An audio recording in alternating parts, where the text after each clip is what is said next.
Hello everyone, बहुत बहुत स्वागत है आपका हमारी नेक्स्ट वीडियो में।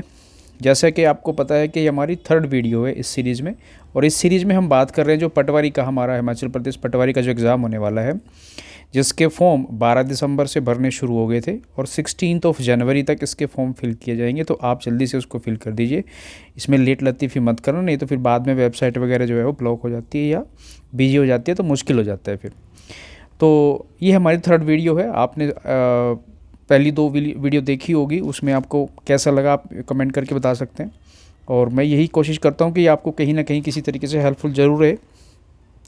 आप यहाँ पे कमेंट में ज़रा मुझे बताइएगा कि आप, जैसे मैं यहाँ पे क्वेश्चन करा रहा हूँ, ये रैंडम क्वेश्चंस में लेता हूँ। रैंडम क्वेश्चन का मतलब ये एक प्रैक्टिस सेट है। अब इसमें मैं क्वेश्चन करा रहा हूँ, कोई नंबर सिस्टम से हो सकता है, कोई परसेंटेज से हो सकता है, कोई टाइम एंड वर्क से होता है, टाइम एंड डिस्टेंस से, किसी से भी हो सकता है। आपको ये हेल्पफुल लग रहा है, या फिर मैं चैप्टर के हिसाब से बनाऊँ कि भाई चैप्टर वाइज होना चाहिए कि किसी एक चैप्टर को पढ़ाया और फिर उसके क्वेश्चन कराए जाए। तो प्लीज़ आप ज़रा इसके बारे में कमेंट करके बताना मुझे। इसके बाद एक इम्पोर्टेंट सूचना ये है, जो कि मैं पहले भी आपको शेयर कर चुका हूँ। अगर आपको ऑफलाइन बैच लेना है हमारा, जो कि 15 दिसंबर से ये जो है बैच हमारा बना हुआ है। मॉर्निंग इसका टाइमिंग है 10 बजे से 1 बजे तक है, और आगे वाले टाइम में क्लासेज बढ़ जाएंगी यहाँ पर। और ये बनेगा हमारा जो बस स्टैंड है मंडी में यहाँ पर, और इसके पास जो पेट्रोल पंप है जस्ट उसके अपोजिट ही एकेडमी है यहाँ पर, जोक्ट एकेडमी। यहाँ पर आप आकर के किसी भी चीज़ के बारे में इंफॉर्मेशन ले सकते हैं। और ये है कॉल नंबर, मोबाइल नंबर, यहाँ पे आप कॉल करके किसी भी चीज़ के बारे में जानकारी लेना चाहते हैं तो कॉल करके ज़रा पता कर सकते हैं। ठीक है जी, ये एक थी छोटी सी सूचना। तो शुरू करते हैं आज का क्वेश्चंस। आशा करता हूँ कि आप पहले क्वेश्चन को खुद सॉल्व करने की कोशिश करेंगे, नहीं होगा तो यहाँ पे आप उसका सॉल्यूशन देख सकते हैं। तो पहला क्वेश्चन हमारा किस चीज़ का लग रहा है, ये सिंपल इंटरेस्ट का है। और क्वेश्चन में कहा गया कि किसी राशि पर, यानी कि कुछ पैसा है, उस पर 5 वर्षों के लिए प्राप्त जो साधारण ब्याज है, सिंपल इंटरेस्ट जो है वो कितना है, वो 2/5 है। तो दर क्या होगी? दर पूछिए हमें वार्षिक। वार्षिक का मतलब होता है कि एक साल में कितना ब्याज हमें देना पड़ता है, वही हमारी वार्षिक होती है, जिसको हम एनुअल बोलते हैं, एनुअल रेट ऑफ इंटरेस्ट बोल रहे हैं। तो अगर आप यहाँ पे मैं कहूँ कि भाई साधारण ब्याज कितना है, तो आप कहेंगे 2/5 है। और अब थोड़ी सी बात आपसे पूछूं कि भाई 2/5 को अगर मैं प्रतिशत में बदलूँ तो कितना होता है, आप कहेंगे सर ये 40% होता है, 5 से कट जाएगा 20 बार, 20 दूनी 40। तो क्या आप इस बात से सहमत होंगे कि 5 साल में मुझे 40% का ब्याज लग रहा है? तो आप बता सकते हैं कि एक साल में कितना ब्याज लगता होगा। इसको मैं 5 से भाग कर दूंगा, क्योंकि साधारण ब्याज है तो हर साल साधारण ब्याज बराबर रहता है। और जो एक साल का हमारा रेट आया 8%, यही इसका रेट ऑफ इंटरेस्ट होगा, क्योंकि रेट ऑफ इंटरेस्ट का मतलब यही होता है कि एक साल में कितना ब्याज देना पड़ रहा है। इसमें फॉर्मूला लगाने की कोई ज़रूरत नहीं थी, आप फॉर्मूला लगाएंगे तब भी आंसर 8% ही आएगा। क्वेश्चन नंबर 2 की अगर बात करें, इसमें कहा गया कि यदि आप 3 नोटबुक खरीदते हैं और 6 पेन खरीदते हैं तो वो 3000 रुपये का पड़ता है। यानी कि अगर मैं 3 नोटबुक प्लस 6 पेन अगर ख़रीदता हूँ तो इनकी कीमत मुझे देनी पड़ती है 3000 रुपये। और इतने ही पैसों में क्या आ जाता है, एक नोटबुक ख़रीद लो आप। यानी कि अगर आप एक नोटबुक प्लस 12 पेन खरीदते हैं तो तब भी आपको 3000 रुपये ही देने पड़ते हैं। तो राजू ने 15 पेन खरीदना चाहते हैं तो उसको कितने पैसे देने पड़ेंगे, यानी कि हमें 15 पेन की कीमत पता करनी है। तो यहाँ पर आपने एक चीज़ देखी होगी कि 3000 रुपये में ये सामान खरीद सकता हूँ, 3000 रुपये में ही मैं ये सामान खरीद सकता हूँ। तो इन सामान का अंतर में देखो यहाँ पे 3 पेन खरीदे, यहाँ पर 2 पेन। यानी कि अगर मैं 2 पेन कम खरीदता हूँ तो उसी पैसे में मुझे कितने पेन ज़्यादा आ सकते हैं, 6 पेन मुझे ज़्यादा मिलते हैं। इसका मतलब 2 पेन की जो जो 2 नोटबुक की कीमत है वो 6 पेन के बराबर है। तो यहाँ से मैं ये भी कह सकता हूँ कि एक पेन जो है बराबर है वो 3 नोटबुक जो है, एक नोटबुक किसके बराबर हो गई, 3 पेन के बराबर हो गई। तो कहीं पे भी मैं इसकी वैल्यू रख सकता हूँ। मैं इस वाली इक्वेशन में इसकी वैल्यू रख देता हूँ, यहाँ पर एन की जगह रख देता हूँ 3p। तो ये हो जाएगा 3p प्लस 12p, और ये इक्वल हो जाएगा 3000 के। तो हम यहाँ पे देखेंगे तो 15 पेन की वैल्यू कितनी हो जाएगी, 15 पेन की वैल्यू 3000 हो जाएगी। और हमें आगे कुछ करने की ज़रूरत नहीं है, क्योंकि हमें क्वेश्चन में ये पूछा है कि राजू को 15 पेन खरीदने हैं तो उसको कितने रुपए देने पड़ेंगे, 3000 रुपये देने पड़ेंगे। आगे एक पेन की कीमत निकालने की क्वेश्चन में ज़रूरत नहीं है। क्वेश्चन नंबर 3 में कहा गया कि 5 संख्याओं का औसत 32 है। ओके, यदि एक संख्या हटा दी जाए, यानी कि एक संख्या कम हो जाए, इसका मतलब संख्या रह जाएगी 4 और उनका औसत हो जाता है 28। यानी कि मैं अगर क्वेश्चन को देखो कैसे करना है, वैसे तो आप टोटल सम निकाल के वगैरह कर सकते हैं कि 5 संख्याओं का पहले टोटल निकाला, फिर 4 का निकाला, उसमें से जो कम हुआ वो 5 संख्या चली गई है वो बाहर हो जाएगी। लेकिन आप ऐसे भी कर सकते हैं कि जैसे 5 संख्या थी तो उनका औसत 32 था, फिर जब 4 रह गई तो उनका औसत कितना था, 28 था। तो आपको औसत में देखना होता है यहाँ पर कितना कम हो रहा है, तो आप कहेंगे ये माइनस हुआ है 4, कम हुआ है तो माइनस में लिखा जाता है। और मैं आपसे पूछूं कि संख्या में क्या हुआ, तो आप संख्या में कहेंगे -1 हुआ है। तो हमेशा क्या होता है ना इसमें, यहाँ पे इस 5 की गुणा होती है इस वाले में, और इस 28 की गुणा होती है इस वाले में। 5 में अगर यहाँ पे मैं गुणा करूँगा, यानी कि 5 में और 4 में, -4 है तो -20 आएगा, और 28 में 1 की गुणा होगी तो माइनस में है तो -28 आएगा, और ये -48 आ रहा है। दोनों को माइनस माइनस करके प्लस हो जाएगा, लेकिन सिंबल तो प्लस माइनस का ही रहेगा। -48 का सिर्फ इतना मतलब है कि माइनस का मतलब है कि छोड़ कर गया है, और कुछ नहीं है इसका मतलब। लेकिन जो 48 आया है यही इस क्वेश्चन का आंसर होगा, कि जो छोड़ के जाने वाली संख्या है वो 48 है। ठीक है जी, आप इसको आसान तरीके से, ये आसान ही है वैसे तो, ये आपको अगर ये अनकंफर्टेबल लग रहा है, आपको इस तरीके के नहीं पता है, तो आप ये कर सकते थे कि 5 संख्या अगर थी मेरे पास, पहले संख्या कितनी थी 5 और उनका औसत था 32, तो आप कहेंगे इनका टोटल था 160, और जब 4 संख्या रह गई तो उनका एवरेज था 28, तो ये 112 हो गया, और इसमें से घटा देंगे तो संख्या हमारी आ जाएगी कितनी, 48। आप ये भी कर सकते हैं, कोई बड़ी बात नहीं है। क्वेश्चन में 4 में कहा गया है, जिल्दसाज होते हैं जो बाइंडिंग करते हैं, जैसे किताबों के ऊपर कवर चढ़ाते हैं या उनको बाइंड करते हैं, उनको जिल्दसाज बोलते हैं। 72 ऐसे जिल्दसाज को हम ऐसे समझ लो कि काम करने वाले वर्कर समझ लीजिए, और कुछ नहीं है। और ये क्वेश्चन टाइम एंड वर्क से है। 12 वर्कर है, वो 22 दिनों में 720 किताबें बांध सकते हैं, तो 12 दिनों में 660 किताबें बंधवानी हैं, तो कितने वर्करों की ज़रूरत लगेगी। तो आपको साफ साफ पता चल रहा है, इस वाले में फॉर्मूला लगेगा हमारा कौन सा, MDH वाला। तो MDH वाला फॉर्मूला लगा देते हैं। कैसे लगता है वो, पहले कितने वर्कर थे, 72, कितने दिनों में काम करते थे, 22 में, और काम क्या करते थे, 722 जो है ये पुस्तकें हैं, तो ये नीचे लिखे जाता है, जो काम किया जाता है वो नीचे लिखा जाता है, इसको बराबर रखेंगे। ठीक है जी, अब क्वेश्चन में कहा गया कि कितने वर्कर लगेंगे, यानी कि जिल्दसाज तो पूछे है ना, तो वर्कर हमें पता नहीं है तो W मान लेता हूँ। कितने दिन लगते हैं, 12 दिन में, और इन्होंने काम क्या करना है, 660, तो इनका काम भी नीचे लिखा जाता है। बस क्वेश्चन में ये जो W की वैल्यू है ये निकालते ही इस क्वेश्चन का आंसर आ जाएगा। और W की वैल्यू कैसे निकलेंगी, अगर मैं W को देखूँ तो बाकी सारी वैल्यू उस तरफ जाएगी, तो 72 गुणा 22, और ये 660 भी ऊपर ही जाएगा दूसरी तरफ। इस तरफ की अगर मैं बात करता हूँ, नीचे 12 हो जाएगा, और 720 यहाँ पर पहले से रखा हुआ था। एक जीरो से ये जीरो में हटा देता हूँ, और 72 से ये 72 भी कट जाएगा। अब क्या बच गया, 12 से अगर मैं करूँ, या 3 से करना, 3 से कर, किससे, 6 से कर लेते, 6 से कर दिया 2, 6 से ही हो जाएगा कितना, 11, और 2 से ही हो जाएगा कितना, 11। तो ये हो जाएगा 11 और गुणा 11, 11 का स्क्वायर 121 होता है, हमें पता है। तो इसका मतलब हमें जो वर्कर लगेंगे वो कितने लगेंगे, 121 लगेंगे। ये भी आसान क्वेश्चन है, कैलकुलेशन हो सकता है आपको थोड़ा लग रही वैसे, बट है कुछ नहीं ऐसे। क्वेश्चन में कहा गया है नेक्स्ट में, क्वेश्चन नंबर 5 में, कि 8400 रुपये हैं, उनको P, Q तथा R को इस रेशो में बांटना है। भाई हमने क्वेश्चन में क्लास में कहा था कि रेशो कभी भी हमें फ्रैक्शन में नहीं रखनी होती है। अगर कभी भी हमें रेशो किस में दिख जाए, फ्रैक्शन में, तो उसको तुरंत हटाना होता है। यहाँ पे अगर मैं कहूँ कि मेरे पास एक 2/3 है, रेशो 3 है और रेशो 1/3 है, तो हमें इसका फ्रैक्शन कैसे हटाना पड़ेगा, सब में किसी भी एक नंबर से गुणा कर दूंगा, और वो नंबर ऐसा होता है जो नीचे वाले को काट देता है। जैसे यहाँ पे 3 से 3 कट जाएगा, यहाँ पे 3 से 3 कट जाएगा, तो रेशो आ जाएगा कितना, 2:9:1। तो इस अनुपात में बांटना है हमें ये वाला पैसा। तो बांटेंगे कैसे, इनको जोड़ के देखता हूँ, तो ये हमारा आ जा रहा है कितना, 9 और 1 10 और 2 12, 12 की वैल्यू होनी चाहिए 8400, तो 1 की वैल्यू हो जाएगी 700। तो इसने क्वेश्चन में पूछा है कि R का हिस्सा बताइए, तो ऑब्वियसली ये P है और ये Q है और ये R है, तो R का मतलब है इसकी वैल्यू बतानी है। तो 1 की वैल्यू 700 हमारी आई गई है, तो यही इसकी आंसर हो जाएगा, या फिर इसमें 700 की गुणा करेंगे, बात एक ही है। ठीक है, क्योंकि हमें R की वैल्यू बतानी है, तो 700 इसका आंसर हो जाएगा। ठीक है, कोई बड़ी बात नहीं है। क्वेश्चन नंबर 6 की अगर मैं बात करता हूँ, यहाँ पर क्वेश्चन नंबर 6 में किसी संख्या के 20% का 25% 250 है, तो उस संख्या का 35% क्या होगा। मान लीजिए एक संख्या x है, उसका 20% निकालूंगा, आपको पता है 20% होता है 1/5, फिर 25% निकालूंगा, 25% होता है 1/4, और 25 ये बराबर हो जाता है किसके, 250 के।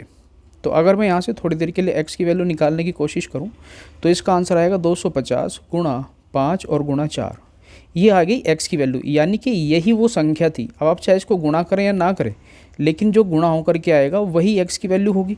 हमें x की वैल्यू थोड़े बतानी है, उसने कहा कि इसका 35% बताइए, तो मैं यहीं का 35% इसका निकाल दूंगा ऐसे करके, ठीक है जी।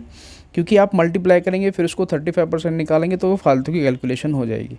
अगर मैं यहाँ पे देखूँ, एक जीरो से ये जीरो हटाइए, हमारी 5 से कट जाएगा ये कितनी बार, 2 बार, और 2 से भी ये कट जाएगा हमारा 2 बार, तो ये आ जाएगा 25 गुणा 2 50, और इधर बच गया हमारा 35, ठीक है जी। जीरो लास्ट में चले जाएगी और ये 175 होता है, आपको पता है, तो 1750 जो आंसर होगा इसका, ऑप्शन नंबर ए हो जाएगा इसका करेक्ट आंसर, ठीक है। बिल्कुल ऐसे बेसिक सी क्वेश्चन है।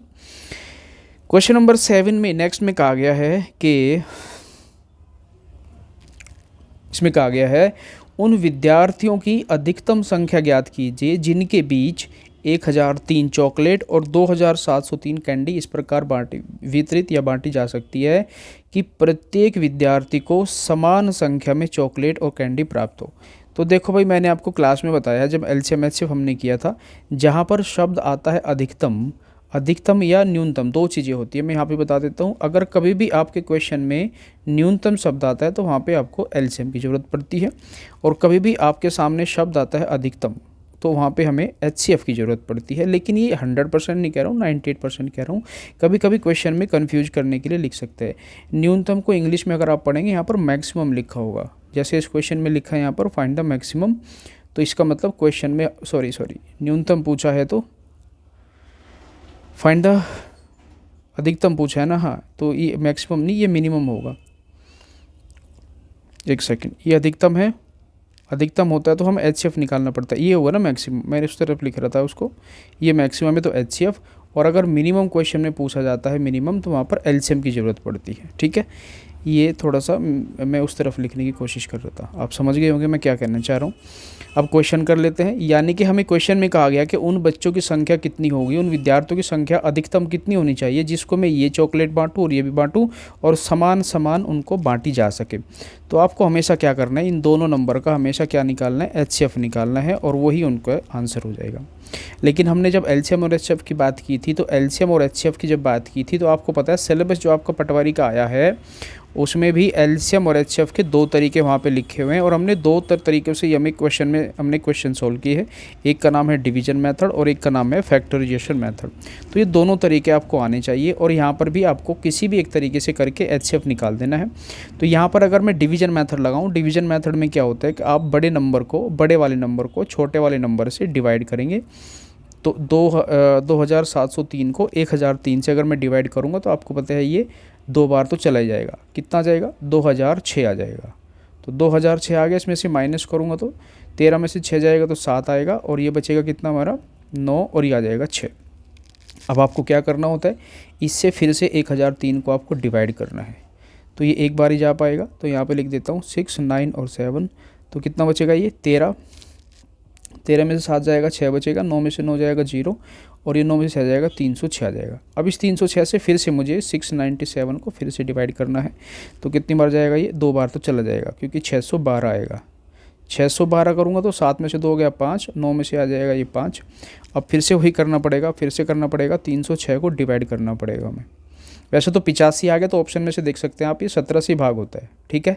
तो इसका आंसर 17 आएगा। आप फर्दर आगे डिवाइड करके रहना, तो इसमें कैलकुलेशन का कोई फ़ायदा तो ऐसे नहीं, आप इसको करते रहना। आप देखना इसका एचसीएफ जो आएगा वो 17 आएगा, और 17 ही इस क्वेश्चन का आंसर होगा, क्योंकि आपको यहाँ पर 85 दिख रहा है। 85 जो है वो सिर्फ 17 से डिवाइड हो रहा है। क्वेश्चन नंबर 8 की अगर बात करें, क्वेश्चन नंबर 8 में कहा गया कि एक मेज का विक्रय मूल्य है इतना, यदि लाभ प्रतिशत 25% हो, उसका लागत मूल्य, हम इसको क्रय मूल्य भी बोल सकते हैं और इसको कॉस्ट प्राइस भी बोलते हैं इंग्लिश में। पहले हम देखेंगे सिर्फ और सिर्फ प्रतिशत को, ये सारी चीज़ें बाद की चीज़ें हैं। 25% लाभ कब होता है, 25% का आपको पता है 25% होता है 1/4। तो 1/4 का लाभ तब होता है जब 4 रुपये का सामान कितने का बिक जाए, 5 का बिक जाए, क्योंकि लाभ में प्लस करते हैं। और यहाँ पे अगर मैं देखता हूँ कि विक्रय मूल्य यानी कि सेलिंग प्राइस दिया है कितना, ये सेलिंग प्राइस मुझे दिया गया है 6, 8 और 7, 5। तो अब मुझे ये पता करना है कि यहाँ पर किसकी मल्टीप्लाई हुई होगी। तो मुझे पता है कि 5 से अगर मैं करूँगा 13 पंजे 65 तो हो ही जाएगा, फिर बचेगा 3, 37 आएगा, फिर हम करेंगे 5 7 35, फिर बचेगा 2 और 5 पंजे 25, और सेम गुणा मैं यहाँ पे कर दूंगा तो क्रय मूल्य आ जाएगा। यानी कि 4 में भी गुणा किसकी होगी, 1375 की। तो 13 में 1300 करूँगा, 1300 का 5200 हो जाएगा, 75 गुना 4 करूँगा 300 और हो जाएगा, तो जोड़ूंगा तो 5500 आंसर हो जाएगा। 4 में 1375 की गुणा करेंगे तो 5500 आएगा भाई, यही इस क्वेश्चन का सही आंसर हो जाएगा, ऑप्शन नंबर ए। आप चाहे तो सीधा गुणा कर देना 1375 में 4 की। देखो मैंने क्या किया है, मैंने ऐसे किया है कि 1375 था तो मैंने इसको ऐसे लिख लिया 1375, तो इसमें भी 4 की गुणा कर दी और इसमें भी कर दी, ये 5200 हो जाएगा, और इसमें करूँगा तो 300 आएगा, और जोड़ दूंगा तो टोटल 5500 आ जाएगा। ये ऐसे मैंने किया है इसको। क्वेश्चन नंबर 9 की अगर मैं बात करूँ, यहाँ पर 9 की अगर बात करूँ, देखो अगर पीछे शोर आ रहा है तो उसको इग्नोर करना प्लीज़, क्योंकि मैं थोड़ा सा विंडो के साथ में बैठा हूँ। अगर कुछ शोर है तो आप यहाँ पे फोकस करेंगे तो आई थिंक ज़्यादा शोर होगा भी नहीं ऐसे।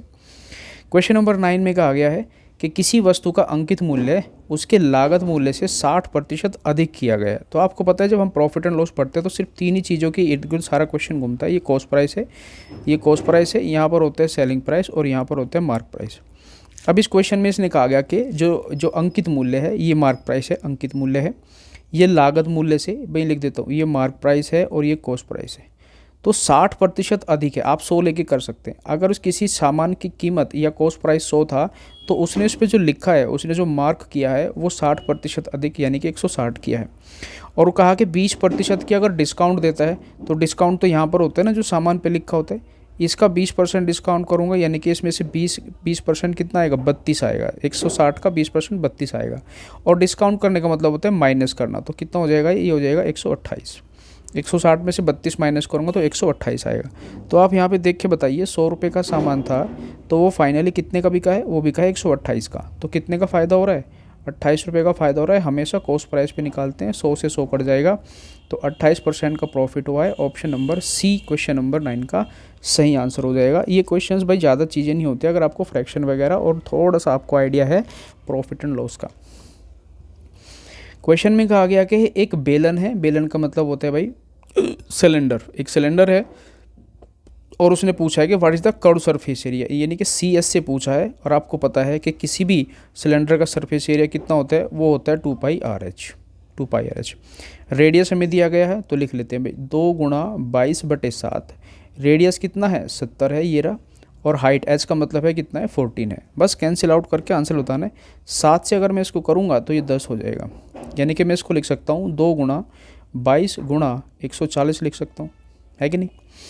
लेकिन आपको चलो आप जैसे मर्जी आप करना चाहें, मुझे पता है कि 11 में गुणा करना आसान है, तो मैं इसको लिख दूंगा 4 गुणा 11 और गुणा 140, यानी कि 11 गुणा 14 चौका 56 ये हो जाएगा। और इसमें गुणा करूँगा तो 0 तो लगेगा लास्ट में, ये 6 आ जाएगा। 6 और 5 11 और 5 और 1 6, यानी कि 6160 जो है वो इस क्वेश्चन का आंसर हो जाएगा।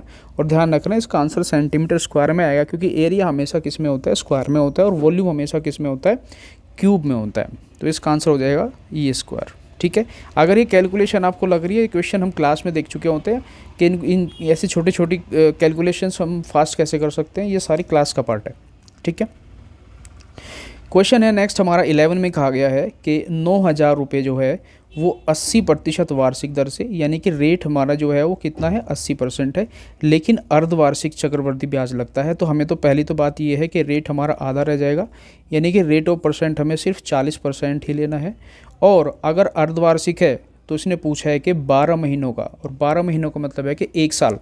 तो 1 साल का मतलब होगा कि पैसे कितनी बार जुड़ेंगे, 2 बार, क्योंकि 6 महीने पे जुड़ गए और अगले में 6 महीने पे फिर से जुड़ेंगे, तो यहाँ पर टाइम आपको 2 बार लेना है।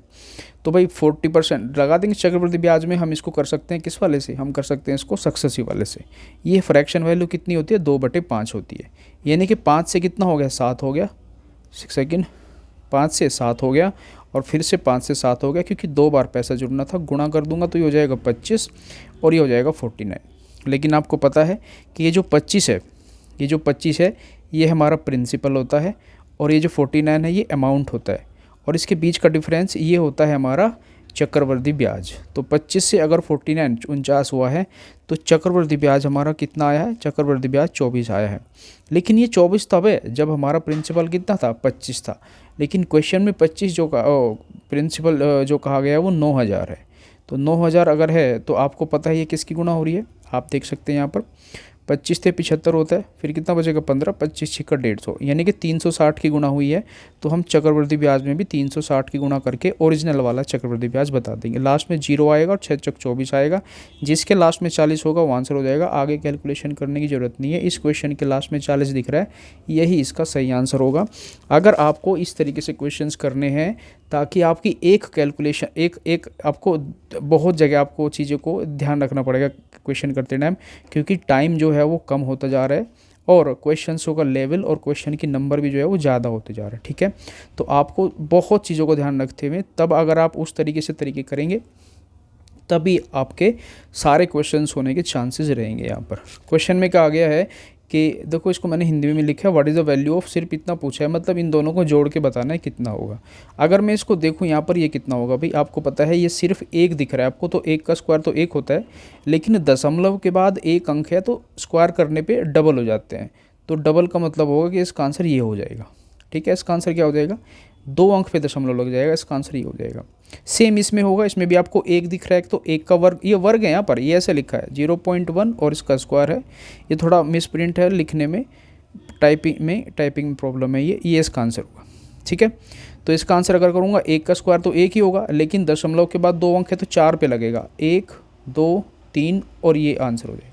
और इनको जोड़ूंगा तो आप जोड़ देंगे यहाँ पर, लेकिन आप देखेंगे यहाँ पर 4 अंकों पे दशमलव है, या फिर आप सिंपल सा रखे, जो आपको पता है जोड़ना भी कैसे होता है। आपको जोड़ने के लिए ऐसे दशमलव के नीचे दशमलव लगाना है, ये जुड़ जाएगा, ऐसे जुड़ जाएगा।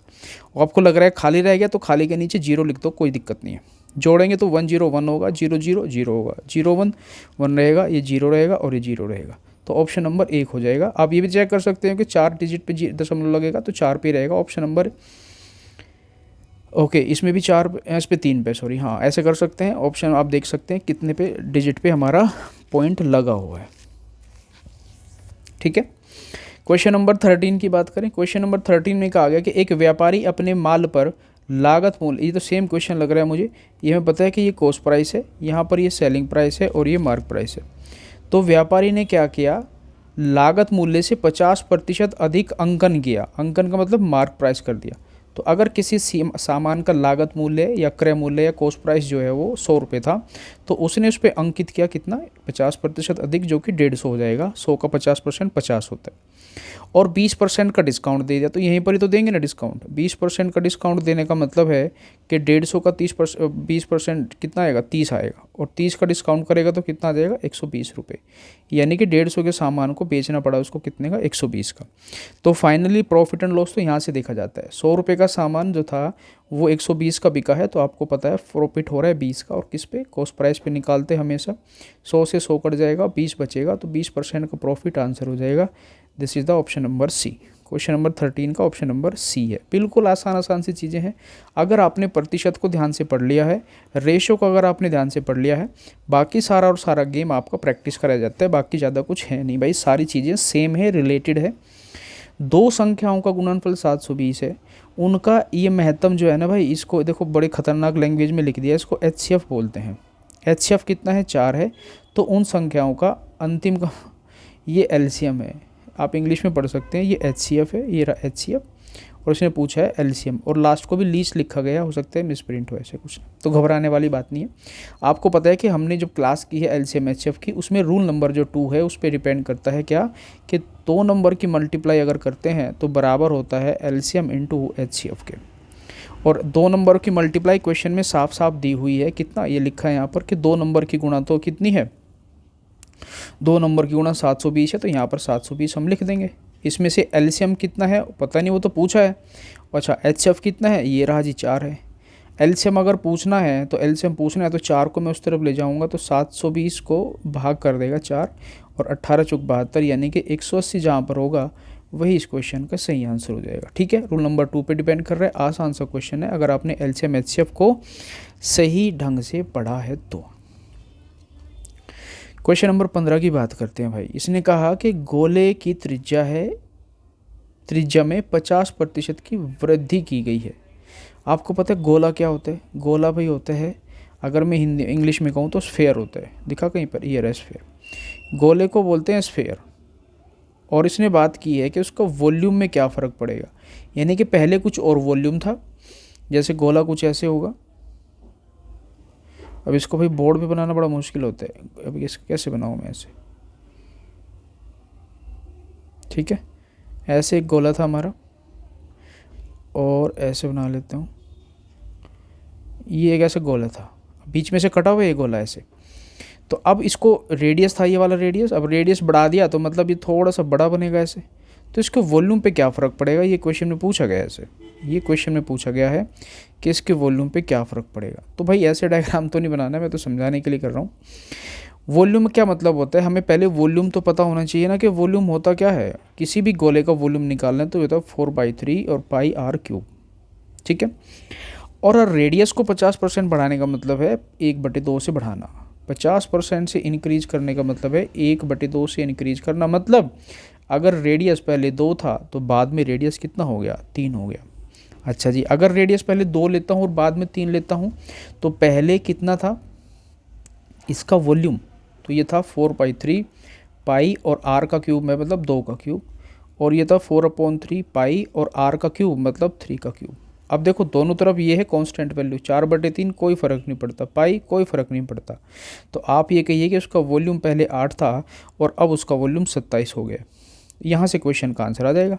अगर पहले 8 था अब 27 है तो कितना इंक्रीज हो रहा है, तो यहाँ से 8 से 27 होने का मतलब है कितना इंक्रीज हो रहा है भाई, अगर मैं कहूँ तो 19 इंक्रीज हुआ है। 19 इंक्रीज हुआ है किससे, 8 से, और गुणा कर दूंगा 100 की। यहाँ इसको कैलकुलेशन करने के बाद जो आंसर आएगा वही फाइनल आंसर होगा, है कि नहीं। तो कैसे किया जाए इसको, अप्रोक्स तो देखो बहुत आसपास नंबर है, 235 और 237 बहुत आसपास है ऑप्शन हमारे। तो कर लेते हैं, या तो आप इसको काट पीट के कर सकते हैं या फिर इधर कर लेते हैं। 1900 को अगर मैं 8 से डिवाइड करता हूँ तो कितना आएगा, 8 दूनी 16 हो जाएगा, 8 दूनी 16, कितना बचेगा 3, तो 8 3 24 हो जाएगा, फिर बचेगा 6, फिर आ जाएगा 8 7 56, 237 आ रहा है भाई, 237.5 जहाँ पर होगा ये आंसर हो जाएगा, ठीक है। एक बार आप भी कैलकुलेशन करके देख लेना, बस है इतना सही और कुछ नहीं है। आपको सिर्फ क्या करना है, रेडियस को बढ़ाना है, 2 से 3 कर देना है और कांस्टेंट पार्ट को हटा देंगे, बाकी आंसर आपके सामने, आपकी आंखों के सामने होगा। क्वेश्चन नंबर 16 की अगर बात करें, यदि x का 45% y के 15% के बराबर है, यानी कि x का जो 45% है वो बराबर है y का 15%। ये क्वेश्चन हमने परसेंटेज में भरपूर मात्रा में किए हैं। जब भी ऐसा लिखा होता है तो यहाँ पे परसेंटेज से परसेंटेज कैंसिल और कोई वैल्यू नहीं होती है, और x की वैल्यू हमें इस तरफ लिखी मिलेगी और y की वैल्यू इस तरफ लिखी मिलेगी। तो x और y का रेशो पूछा है तो x की वैल्यू हो जाएगी 15 और y की वैल्यू हो जाएगी 45, और कट पीट के आ जाएगा 15 एकम 15 और 15 3 45। तो x और y की वैल्यू 1:3 हो जाएगा, ऑप्शन नंबर डी हो जाएगा, ठीक है जी। आसान सा है, जो आपको नहीं आ रहा है समझ में आप उसको रोक करके आराम से आप उसको पॉज करिए, वीडियो को पहले पॉज करिए, आप खुद करने की कोशिश करिए, नहीं आया तो आप वीडियो को देखिए। अगर आपको कोई ट्रिक ऐसा लग रहा है कि नहीं ये तो हमें नहीं आ रही है तो आप कमेंट करके पूछिए, कोई दिक्कत नहीं है। 32 से पहले की सभी अभाज्य संख्याओं का औसत क्या, अभाज्य संख्या का होती है भाई प्राइम नंबर होते हैं। प्राइम नंबर को हमने क्लास में बड़े अच्छे से पढ़ा है क्योंकि क्वेश्चन जो है आने के चांसेस रहते हैं। और हमने क्या किया था, क्लास में 1 से लेकर के 100 तक हमने सभी प्राइम नंबर लिखे भी थे, ऐसा नहीं है कि सिर्फ बात की थी, एक एक लिखा भी था। और मैंने इसीलिए लिखा था क्योंकि क्वेश्चन जब आएगा वो इसी तरीके से आएगा कि फ़लाने फ़लाने प्राइम नंबर का सम बताइए, तो आप सम उनका योग तभी कर सकते हैं जब आपको वो प्राइम नंबर पता होंगे। और औसत पूछा है तो औसत का मतलब ही तो यही है, अगर औसत पूछा है तो पहले आप उनका सबका सम करेंगे यानी कि योग करेंगे, और जितनी भी वो कुल संख्या होगी उससे उसको डिवाइड कर देंगे, औसत आएगा। तो आप जोड़ेंगे किसको पहले वो तो देखें। क्वेश्चन में कहा गया कि 32 से पहले जितने भी हमारे प्राइम नंबर थे उनका सबका औसत बताना है, तो मतलब हमें 32 से पहले जितने भी प्राइम नंबर है उनका सबका सम करना पड़ेगा। तो 32 से पहले सबसे छोटा आपको पता है प्राइम नंबर सबसे पहले 2 होता है, उसके बाद 3 आएगा, उसके बाद 5 और उसके बाद 7 आएगा, ये होते हैं 1 अंक वाले। अगर मैं बात करूँ फिर उसके बाद 11 आएगा, फिर उसके बाद 13 आएगा, फिर उसके बाद 17 आएगा और फिर उसके बाद 19 आएगा। ये होते हैं हमारे 10 और 20 के बीच में। उसके बाद हमारा अगला नंबर आएगा 23 और फिर उसके बाद आएगा कितना, 29 आएगा। अब इसके बाद 30 आएगा, 30 है नहीं लेकिन 31 जरूर आएगा क्योंकि 31 भी प्राइम नंबर होता है। 32 हम लेंगे नहीं क्योंकि 32 से पहले पहले के कहा है तो हम 32 पे जाएंगे नहीं। इनका सबका सम कर लेते हैं। अगर इनको जोड़ता हूँ मैं 7 और 3 10 और 5 15 और 2 17, तो यहाँ तक का आ गया। अगर इनको जोड़ूँ तो 19 और 11 कितना हो जाएगा, 19 और 11 हो जाएगा 30, और 30 ही हो गया 60 ही हो जाएगा, प्लस 60 और 20 कितना हो जाएगा, 83 आ रहा है, 83। तो अगर इनका सम करता हूँ 7 और 3 10, 6 और 1 7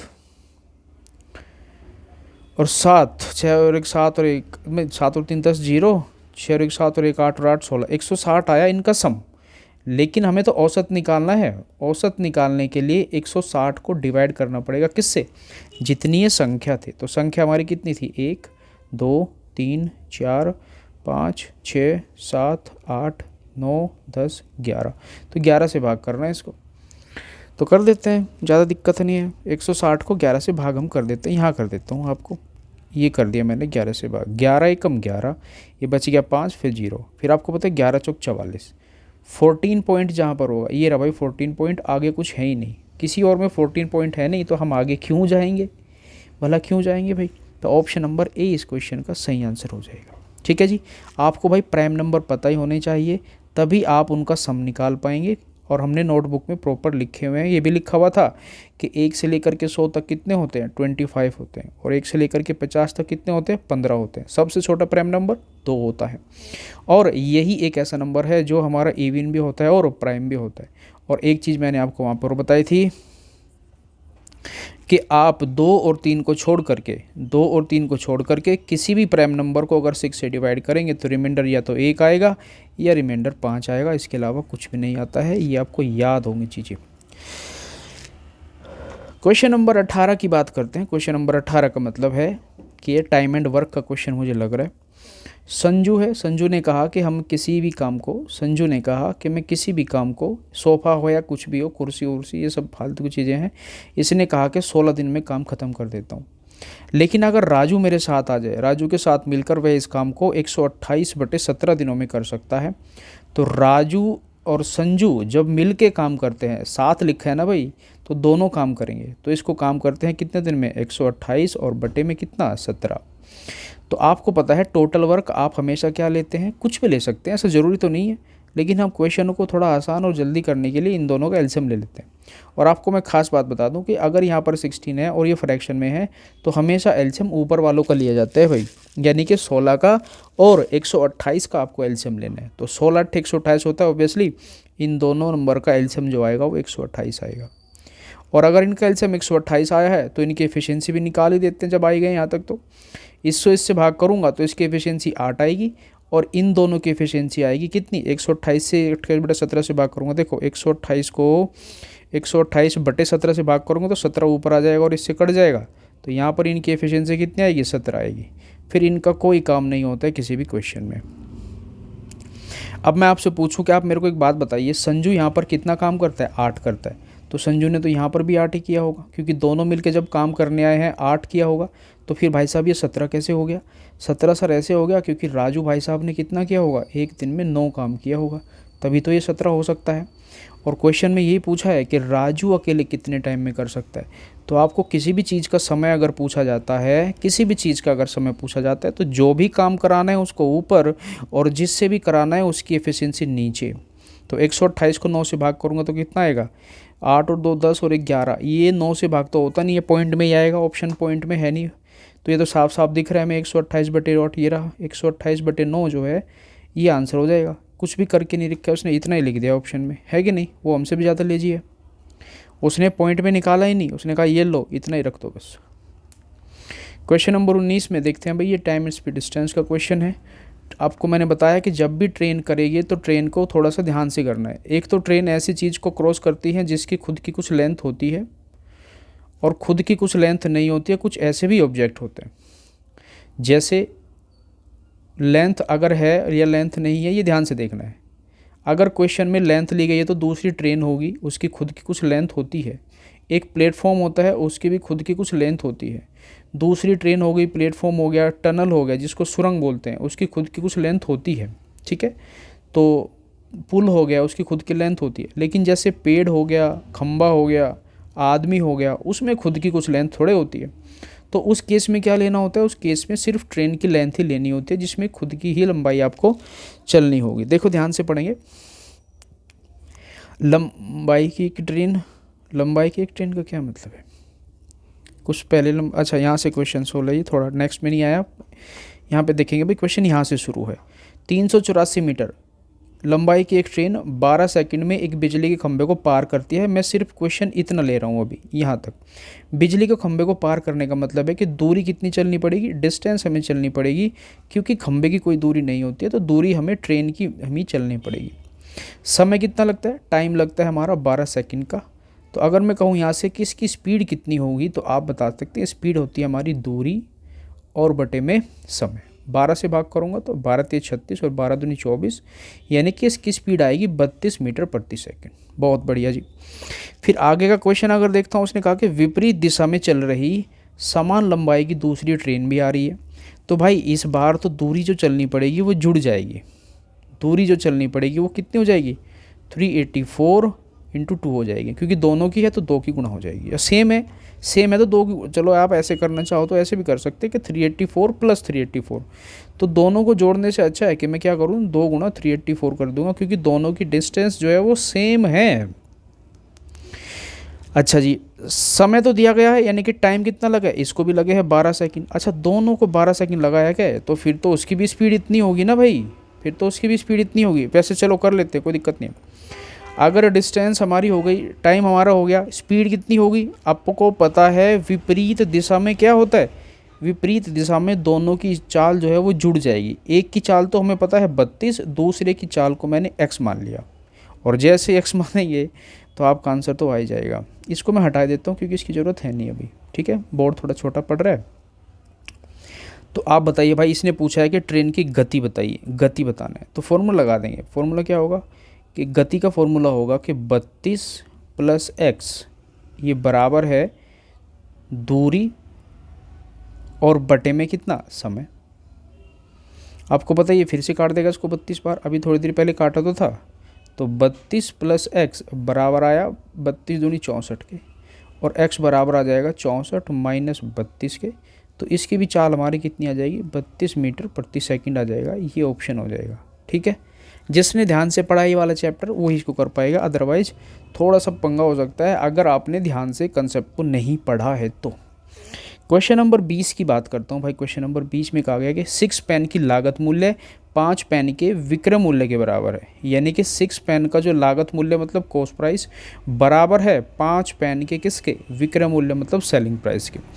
तो ये फिर से वही क्वेश्चन हो गया, कॉस्ट प्राइस की वैल्यू इधर लिखी होती है और सेलिंग प्राइस की वैल्यू इधर लिखी होती है। तो मैं अगर कहूँ कॉस्ट प्राइस और सेलिंग प्राइस कितना कितना हुआ, तो कॉस्ट प्राइस हुआ 5 और सेलिंग प्राइस हुआ कितना, 6। तो प्रॉफिट दिख रहा है कि लॉस दिख रहा है, आप कहेंगे 5 से 6 हुआ है तो प्रॉफिट हुआ होगा कितने का, कॉस्ट प्राइस पे निकालते हैं हमेशा। एक का प्रॉफिट हुआ है किस पे, 5 पे, और गुणा 100, और 1/5 कितना होता है, 20% प्रॉफिट पे टिक करेंगे न कि लॉस पे, क्योंकि 5 से 6 हुआ है तो प्रॉफिट ही हुआ है। ये थे हमारे आज के 20 क्वेश्चंस। आई होप मैंने मतलब कोशिश की है कि समझाने की उसको आसान भाषा में। अगर आपको कुछ चीज़ें इसमें कोई भी क्वेश्चन ऐसे, कोई भी कंसेप्ट आपको लगा है कि ये मुझे समझ में नहीं आया है, इसका मतलब आपने या तो मुझसे पढ़ा नहीं होगा या आप चीज़ों को थोड़ी कन्फ्यूजन में हो, ऐसे, ठीक है। First thing. सेकंड थिंग ये है कि अगर आपको कुछ भी डाउट है तो कमेंट बॉक्स ओपन है, मैं वहाँ पे कमेंट पढ़ूँगा और आपका आंसर का सोल्यूशन वहीं पे दे दूँगा।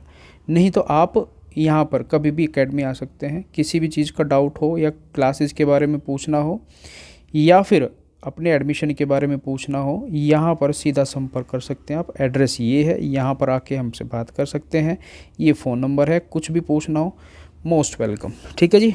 तो आशा करता हूँ कि आपको ये 20 क्वेश्चंस हेल्पफुल रहेंगे, और कमेंट बॉक्स में आप मुझे बताइएगा कि आपको ऐसे करना है, रैंडम क्वेश्चन करने हैं या चैप्टर वाइज करना है, ठीक है। जैसा भी आपको लगेगा मैं कोशिश करूँगा उसको फिर से करने की। एंड प्लीज़ इसको शेयर ज़रूर कर देना, क्योंकि आप लोग शेयर नहीं कर रहे हो यहाँ पर, ठीक है। और मैंने पहले कहा था कि अगर आप शेयर नहीं करेंगे तो मैं इसको भी बंद कर सकता हूँ, ठीक है। और चलो शेयर और लाइक कमेंट तो आप कर ही देना, बाकी तो हम नेक्स्ट क्लास में फिर नेक्स्ट वीडियो में मिलते हैं जल्दी। नेक्स्ट 20 क्वेश्चंस लेकर के फिर से मैं आऊँगा। Thank you so much, thank you so much.